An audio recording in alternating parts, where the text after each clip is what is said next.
Akkam jirtu hordoftoota fi kabajamtoonni maatiiwwan chaanaalii Oromoo Hop hundi keessaniyyuu baga nagaa taatan isin jechuun barbaada.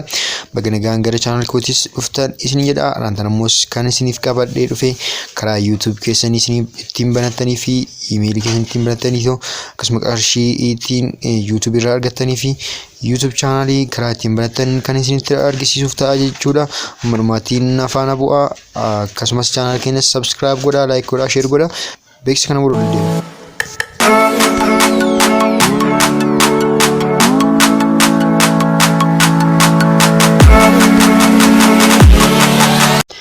Egaa obboleewwan koo YouTube chaanaalii Yutubii yookiin iimeelii karaa lama manne jechuudha. Karaa browser keenya yookaan Chrome midhaan seenee Google account isiniitiin akkasittis banuu ni dandeenya. Garuu gara YouTubetiin isiniitiin argisiisa jechuudha. Daqiiqaa muraasa keessatti kan isinitti argisiisu ta'a. Nafaan bu'aa. Egaa boota akkana kan isinitti fidaa jechuudha. Email or phone number jedhee gubbaa irratti dakanatti ammoo create account jedheetiin isinitti fidaa jechuudha. Accountii haaraa akka bantan isin gaafata jechuudha. Boota kanattis accountii haaraa banuufis for myself to manage my business jedhee isin fida. Isin ammoo for myself jettaniitoo akkana boota kan dabartu first name akkasumas dakanattis last name jedhee isin fida. Gubbaa irratti maqaa keessan kan jedhanutti abbaa keessan guutuu hin dandeessu, kan biraallee guutuu hin dandeessu jechuudha. San booda next jettanii bira dabartu akkuma guuttaniini guuttanii booda boota kanatti isin baasa jechuudha. Boota kanatti guyyaa akkasumas ji'aa fi waggaa isin gaafata. Gad dhufeetu ammoo jendarii keessan yookaan saala keessan isin gaafata. Dhiirota dhiiraa moo dubartii taatan female jettuuni, dhiirota taatan ammoo male jettuuni. Egaa guyyaa feekillee guutuu ni dandeessu, rakkoon qabu kuni waan isin beekuu miti.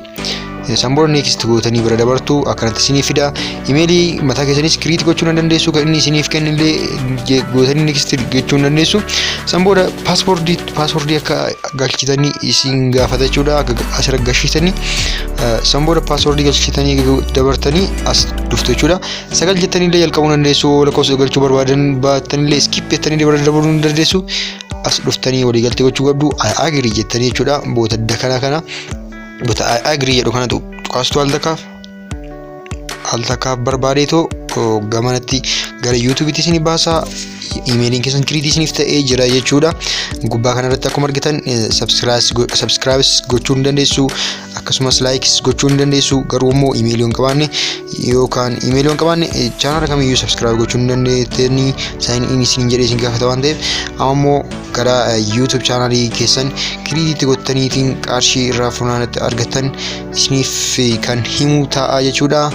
Ammas naa gammadumaatti nafaana bu'a. Egaa gubbaa kana dhufneetu jechuudha. Boota G yookaan qubee logo ayitanii jirtu kana tutna. San booda boota kan nuuf fida akkana nuuf fida jechuudha. Your channel kan jedhu keessa seentanii isin your channel kan jedhu keessa seentan booda akkanatti isin fida. Neemii kana biratti maqaan kan dura email ittiin banee jira jechuu waan ta'eef maqaa kana jijjiiruu ni dandeessu.